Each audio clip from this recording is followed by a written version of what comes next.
Hello, my name is Amanda Moore, and I am the founder of Appendicure.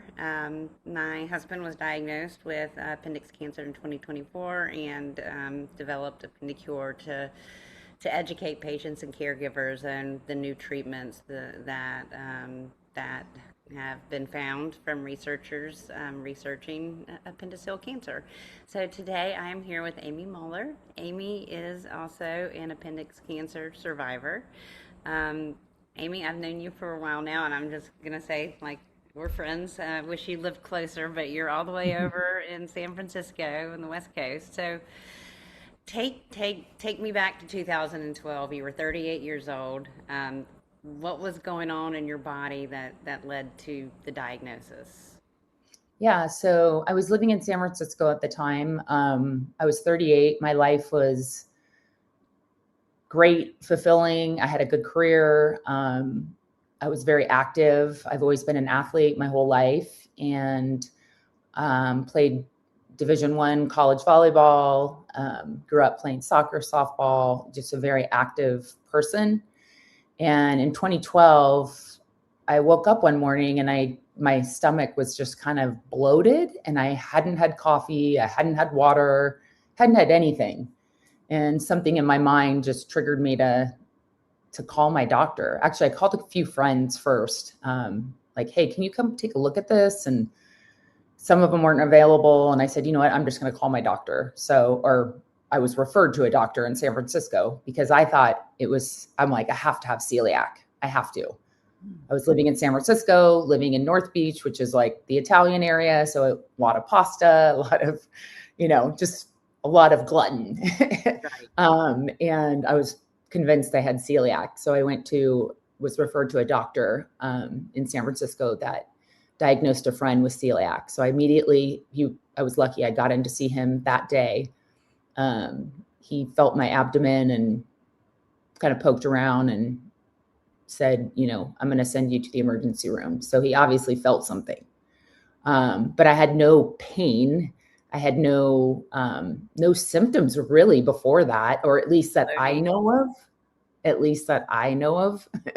I mean, I always kind of had stomach issues, and we always kind of but I just kind of worked through them. I just was like, oh, I'll go for a run, or I'll go to the gym, and somehow it made me feel better, or I think it made me feel better. So anyway, trip to the emergency room, drove myself to the emergency room, and they actually ended up admitting me. And the next morning, my parents had flown down from Southern California, or flown up from Southern California, and my mom, dad, sister, and that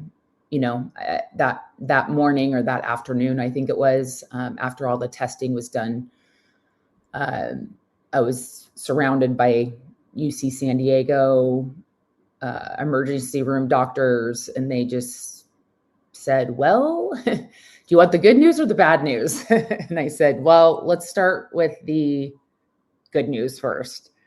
And they said, well, whatever's going on inside of you, the good news is it's slow growing. And I don't know how they're able to determine that, but slow growing. And the bad news is you have a tumor in your abdomen the size of a volleyball, ironically. And I think that was the moment that I was like, what? Like, how could I have been living with something so large in my body? And I think it just got to the point where it just had nowhere else to go. And I kind of noticed it when I was like sleeping, and I kind of felt something, but I never really thought it was, who would have thought it was a tumor that large? So they said, you're going to need surgery. You're going to need, a pretty invasive surgery. So tell your boss, get your dog. My dog was 1 at the time, my former dog.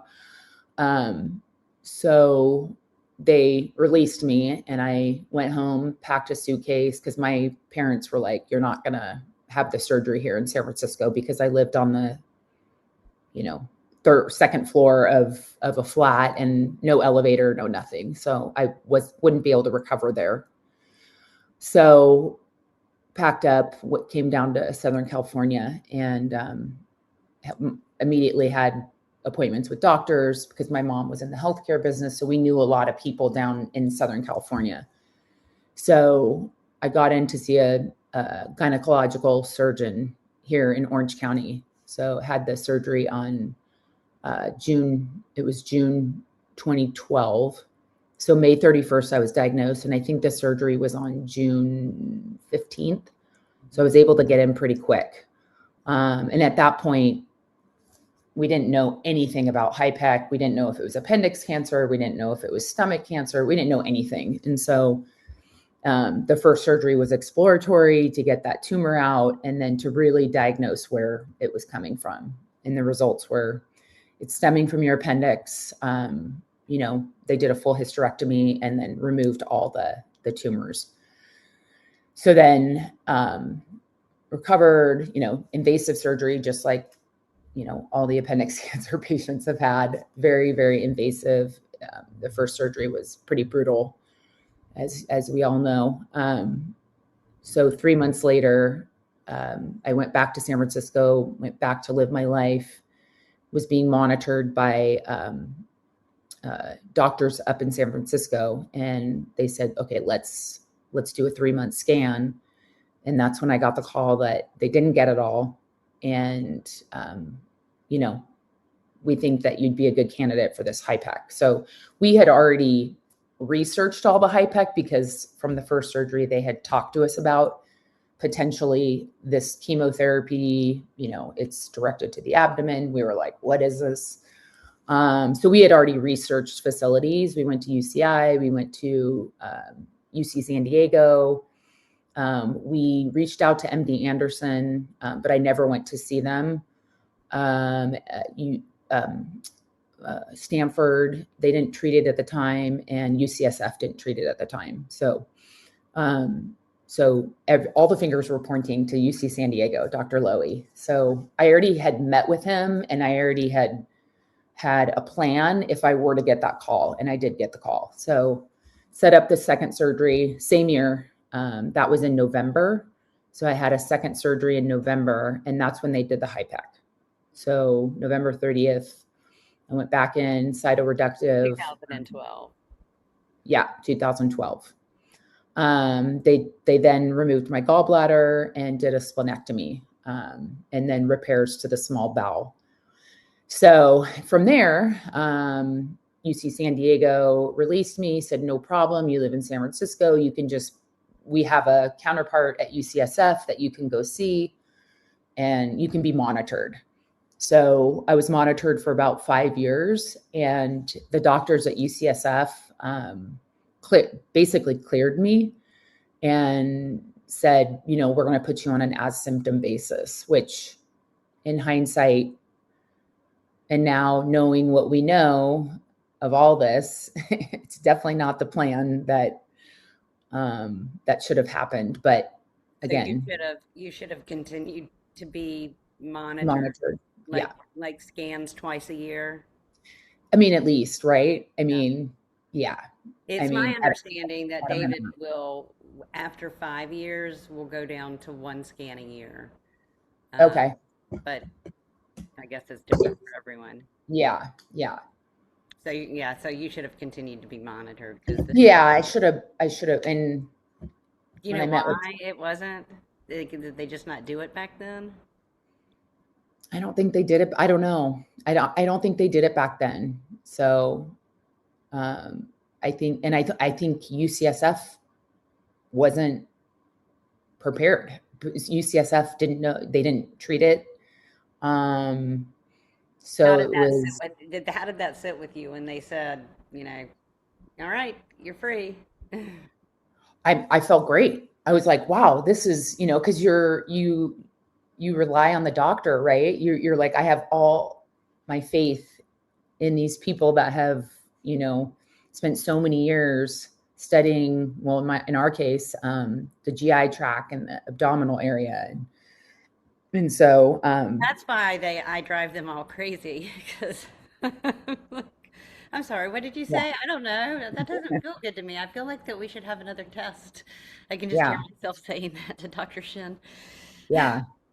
So then following, the recovery of HIPEC and the cytoreductive surgery in 2012, I went back to San Francisco in 2013 and lived a very normal life. I mean, I traveled, my career continued.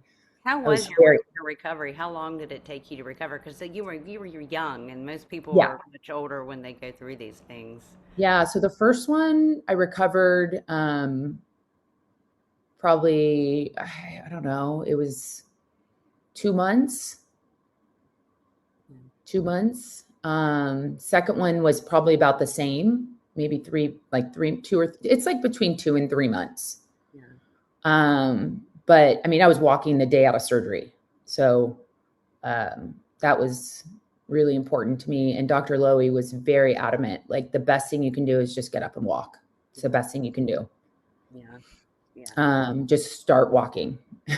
So we made a point of doing that every day in my recovery. I mean, I did it several times a day. It's okay. It's time for a walk. So start small, build up Really good to, walks.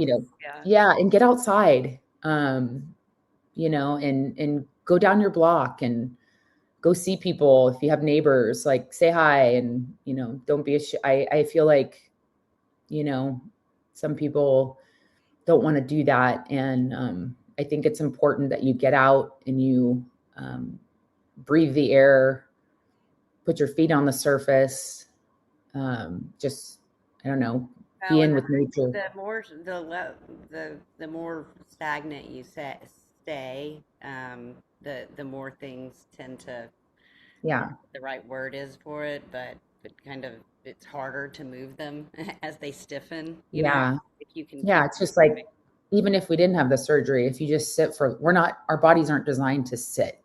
They're not just designed to just be stagnant. So, especially when we go through these very, very invasive surgeries. So Dr. Lowy was the first person that was like, move. Just, that's the best thing you can do for yourself. So I did. I took it to heart. So yeah, so then, a decade later, I was being checked for 5 years, and then I was, kind of released. They said, we'll put you on an symptom basis. Now in hindsight, I'm like, as symptom basis, if you're saying it could have been in there for 15 years, that's scary. And I had no symptoms. So I think now it's so much more advanced, and we know so much more that absolutely would not be an option for anyone that's going through this. Hopefully it's not. And you have a good plan, and you have a good program moving forward, and you're seeing the doctors on a regular basis until, you have those next steps. So that's very, very, very important, and communicate that back to the doctor. And if they are not communicating that, you need to ask the questions, which I was so new to this. We were all new to it. My whole family, we didn't know what this was. We didn't know anything about HIPEC. We didn't know cytoreductive. We knew nothing. Quite frankly, you So were young too. I mean, I was 38. yeah, it's great that you had your parents there, but as a 38-year-old Amanda, I'm thinking, what would have I been like at 38? I Yeah. definitely would not have asked the questions that I ask now. So, No, and I've been healthy my whole life. I've never, right. had anything really. I had 20/20 vision. I do get my teeth cleaned regularly, like go to the doctor. Like, I had nothing. So it was I'm still like, part of the no cavity club. how do you know? Good for you. Good for you. So, like, how do you just don't know to ask the questions, You don't but know what you don't know. you Yeah. don't know what you don't know. Exactly. So, and then, forget about the internet, like going on the internet and trying to figure all this stuff out. That's a deep, dark hole. So, It still is so today, anyway, really. Yeah. yeah. Yeah. So, yeah. And that's come a long way too with AI, and Yeah. Just there's so well, much. it's the appendix cancer. Even in the 2.5 years I've been involved in this community, has come a long way, even in that short amount of time. Yeah. So, Yes. I can only imagine what another 5 years is going to be, and that's great because, as I always say, we don't have 4 years. We don't Hmm. have 4 years. We need it now. So, Yeah. so you kind of taken me through Act 1 and Act 2. Is that Hmm. how you? That's how you refer to this whole Yeah, thing. that was really act one. Act two was, or act one, to finish that up, 10 years had passed. COVID, I ended up making a move to Southern California. So I currently live in Orange County. I live kind of in the Newport Beach area, in between Disneyland and Newport Beach. Live in that area. Nice. And live closer to my family. And I made that move because San Francisco at the time during COVID was not a good place to live. And Yeah. so going through what I went through and just the high level of stress and, just a lot of things happening in the city, I decided to move for, just a little bit of a better quality of life at the time. And it was time. I was 20 years in San Francisco and I was ready to kind of move, to a little bit more, I guess, peaceful. It's not area. A little slower pace. A little slower pace, yeah. So yeah, I moved and I'm down in Southern California. And fast forward, I was turning 50, and in 2023, I went in for a routine colonoscopy and totally healthy, had no symptoms. But the colonoscopy, they actually went in with a pediatric scope, and they came back and said it couldn't pass through the sigmoid colon due to the severe stricture caused by an outside pressure. So they immediately followed up, not the same day, but they said, we were unable to perform your colonoscopy. And I was like, oh my gosh. And I was still kind of out of it. And so I'm like, what does that mean? And they said, well, we need to do a CT scan. So I think that was on a Wednesday. I ended up getting a CT scan on Friday. So, and the CT scan came back and they basically said,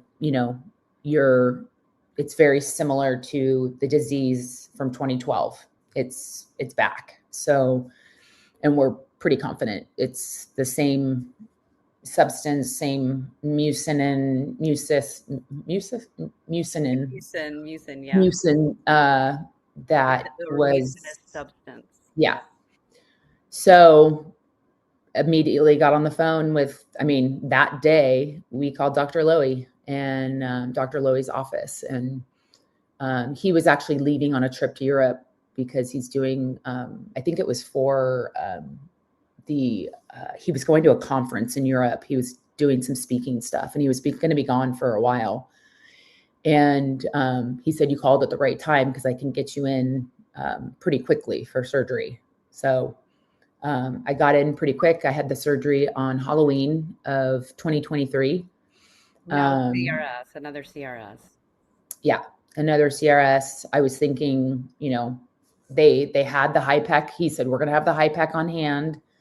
I guess, again, I don't know all the details of how they look at HIPEC and why and when and whatnot, but he said, we're going to have it on hand. When we open you up, we need to see where the tumors are. We need to see if they qualify, et cetera. So I guess when they opened me up, the severity of the tumors, where they were located,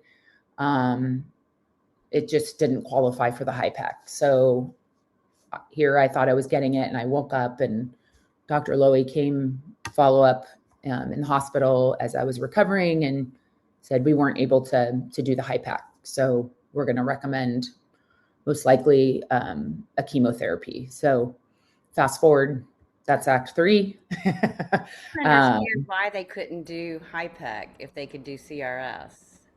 I think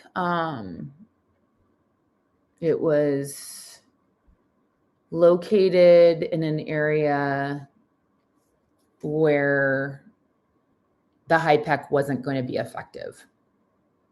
And also, yeah, I don't know. I would have to get more detail from Dr. Bada on why exactly, but what we're told is the tumors didn't qualify because of location, and there was a lot down in the pelvis area. Mm-hmm. So I don't know if it just doesn't get down there, or I don't know. It just wouldn't have been effective. Okay, that's interesting.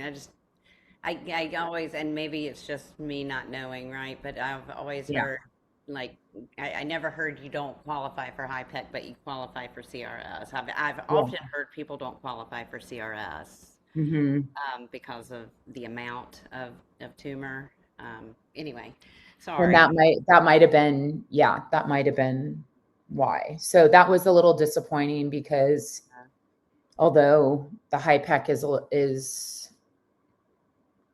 I don't know if the recovery is different from the HIPEC or not, but I recovered quite quickly this in 2023.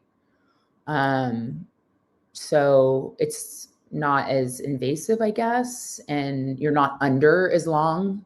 So I don't know if that, and I was older. I was 51 when I had the surgery. Right, right. Um, Not that, so yeah, it was very interesting. I was very surprised yeah.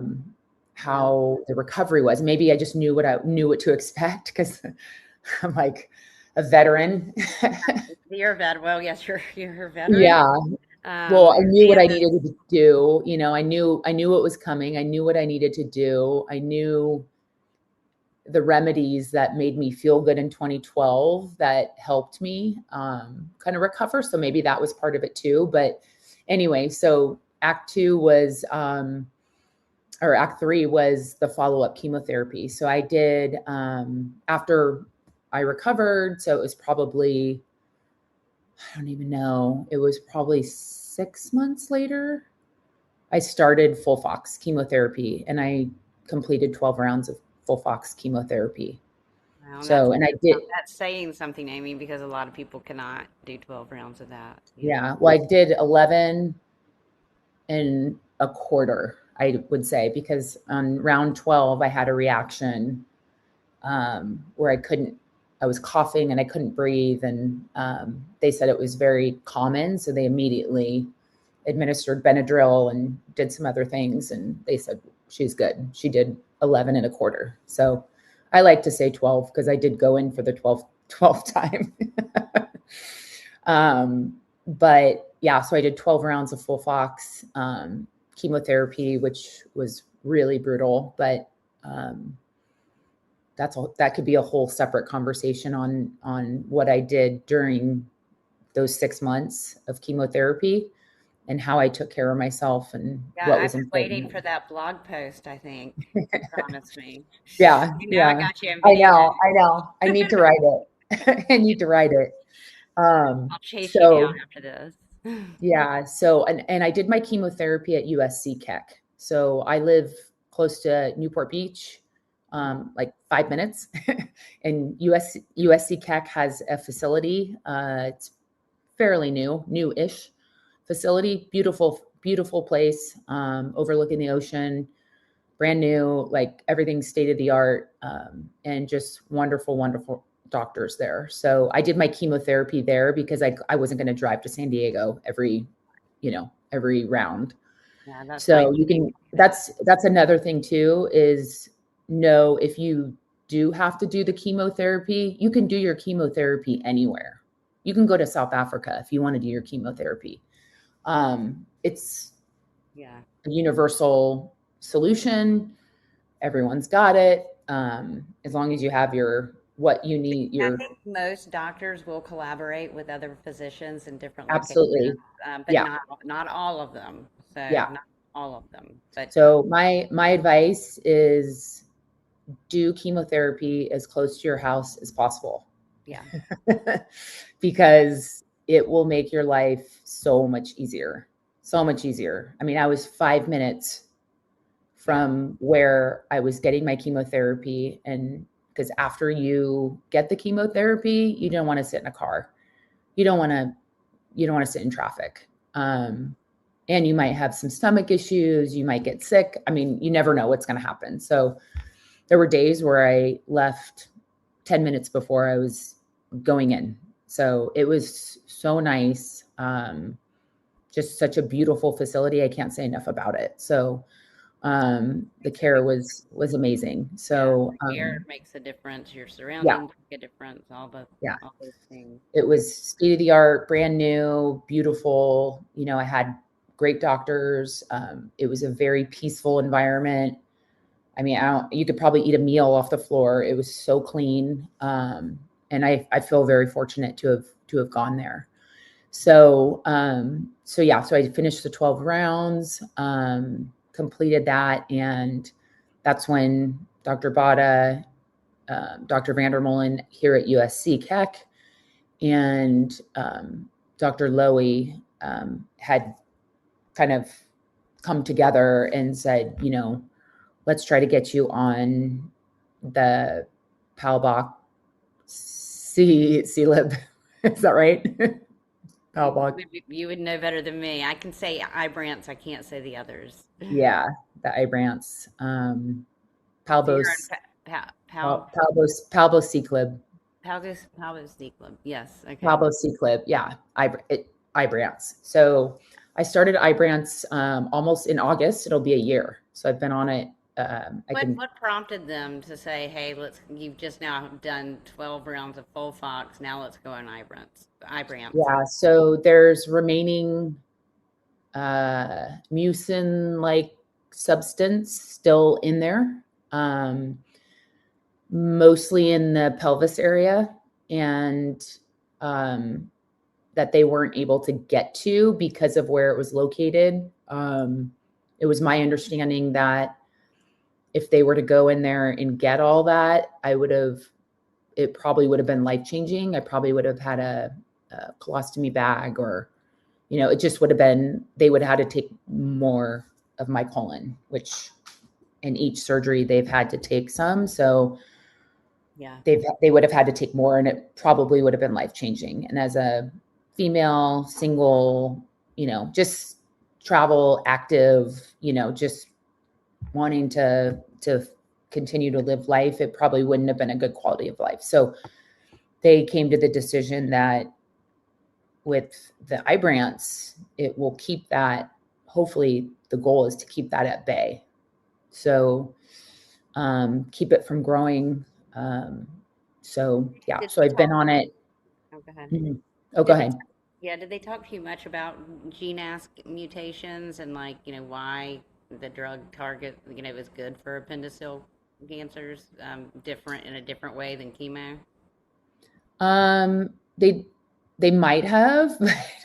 It's might have been a little too technical for me at the time. When you're going through all that, you kind of just are like, okay, I trust you, and Yes, I know. I had no I have idea. I have so much faith and trust in my doctors that sometimes I kind of like just put it in their hands. Yeah, and you're just super fortunate that you're in an area that you've got access to those. It's really unfortunate when people are at community hospitals and they can't travel to see an expert, and that's just not in the cards. It's not an option. So no, I feel very lucky, and to be able to see Dr. Lowy, Dr. Bada. I mean, they're the ones behind the study, right? For Ibrance. Really, they're legends. I mean, for sure. Yeah, I mean, it's been so I feel really lucky. I've spoken to that takes it has said, I mean, a year ago I would not have been hiking. A year ago I would not have been scuba diving. All the things that they couldn't do before they started taking it. So, I guess if you don't mind me asking, what has changed since you went on it? From symptom-wise, marker-wise, that kind of thing. Oh yeah. So I get my blood work done every month at USC, just right here. Dr. Vandermolen, he monitors my blood, all my vitals, weight, all that stuff. And my CEA numbers have pretty consistently been at 11. And this last Monday, my CEA number was at 8.4. Yay. So I would say post FOLFOX chemo, and then since I've been on the Ibrance, it's consistently been at 11 or 12. So, and now a year later, almost hitting the year mark, last Monday was 8.4. So That's that amazing.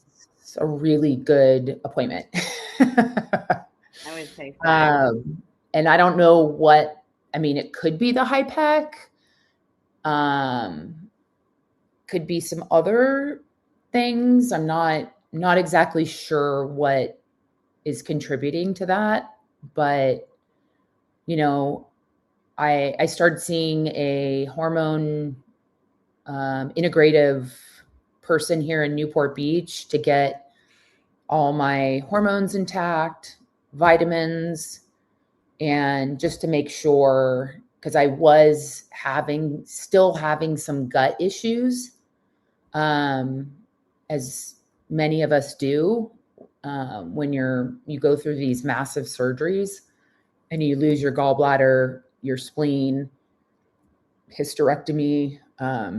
They go in there, and of course you're gonna have some stomach issues. So I was kind of living a life of like, I would eat and then I'm like, I don't know what's going to happen. So I went to see this doctor here in Orange County, and she's like, we're going to get your gut in check. So we got my gut in check. I still have some stomach issues. I think I always will. But they're not to the extent I was having What within the did she last. do? Like how did you get your gut in check? And I know it's going to be different for everyone, but Yeah. what was it Yeah. like? So she ran a full blood panel, which I'm sure we all get, right? We all get these blood panels, but she's looking at something that's different, right? She's looking at inflammation. She's looking at all these different areas where things could be off, and my hormones. So even though I don't have, I had a full hysterectomy, you still have to get that stuff in check. And again, I'm not an expert in this area. I'm just putting it all in her hands as well. But I think that holistic approach has really helped with my healing.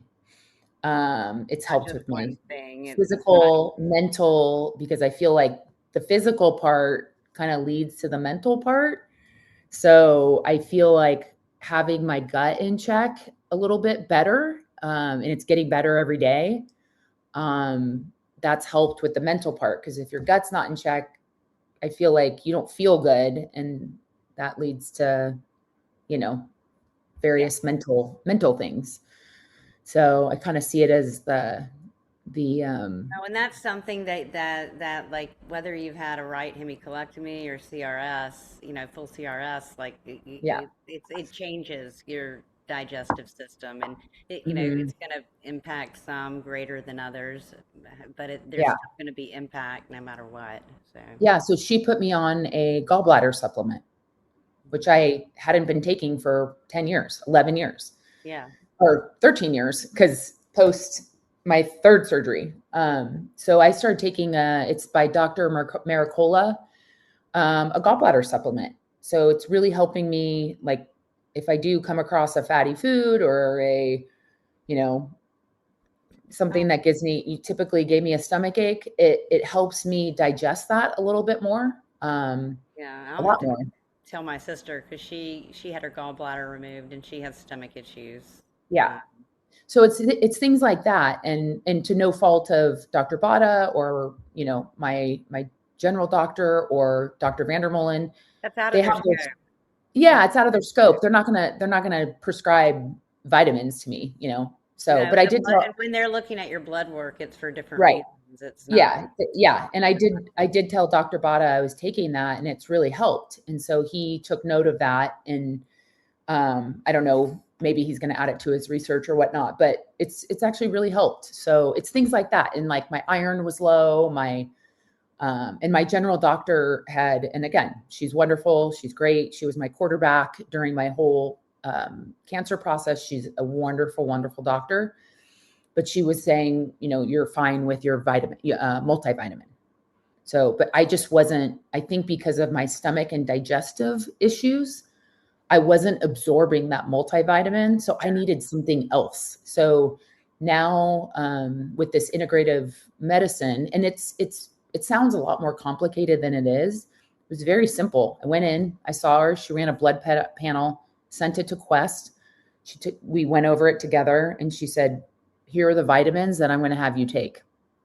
So it was like fish oil, zinc, iron, like an individual pill. My D3 was a little bit low.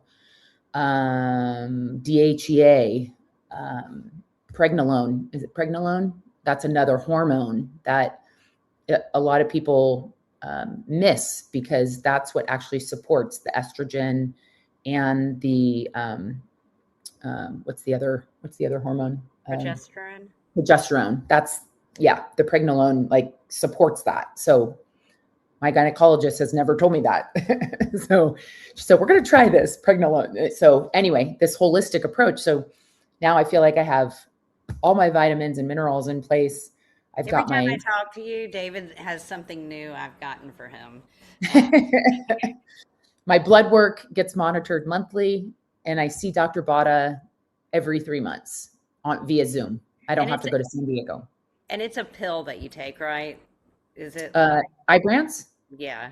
Yes. And so I take like 27 days, or how do you? 21 days on and 7 days off.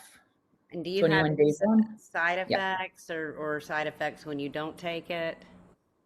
No, I haven't really noticed a lot of side effects. And again, I could be a different human being than most people, but I'd say the biggest side effect when I first started taking it was the stomach issues, the diarrhea. Yeah. But they said it's very common. But that GLP-1, did that help with that? Because that I've heard everyone saying GLP-1s get rid of diarrhea. I don't know. I asked Dr. Bada. Did I ask Dr. Bada about a GLP-1? And he just said he didn't know much about I think that's what I can't remember, but if you go on my website, just put in GLP-1 in the search bar, that blog will come up. And I know that is one of the people that's taking it. And then when I posted that, a lot of people said that yes, it was like the diarrhea cure. Anyway, sorry. Okay, I'll have to look into that. So yeah, but that would be the only thing. Maybe a little bit of fatigue. But again, I don't know if it's because I'm 52 now. Like, I'm just tired. Yeah, right. We're all tired, right? It's hard to tell what it's from. It's hard to tell. And I don't really. Years of living. Yeah, I don't. We're the exact same age. So. Yeah. And I don't see a difference when I'm on it versus when I'm off of it, if I'm tired or not tired or whatever. But I do get a lot of sleep. That's another thing is I do get 8 hours of sleep a night. So I'm and now uninterrupted because I started taking progesterone. So yeah. Wow. Which I was not on. I was on estrogen, but I was not on progesterone because my gynecologist had a different theory of not putting me on progesterone because I didn't have a uterus. And I guess that's to protect the uterus. But my integrative girl didn't believe in that. She's like, we're going to put you on progesterone and we're going to do pregnenolone. Pregnenolone, or I think that's what it's called. You can tell the difference. And you can tell a difference. Oh yeah. I sleep 8 hours interrupted. Yeah. And before it was 3 o'clock on the nose. So, yeah. So whatever is happening now, it's working. So, I'm feeling good. I exercise regularly. I get out in nature. I walk, active, social. So that's kind of my story, my journey. And I continue to take Ibrance. I haven't missed a day. So, and my numbers have gone down. So. Well, that's amazing.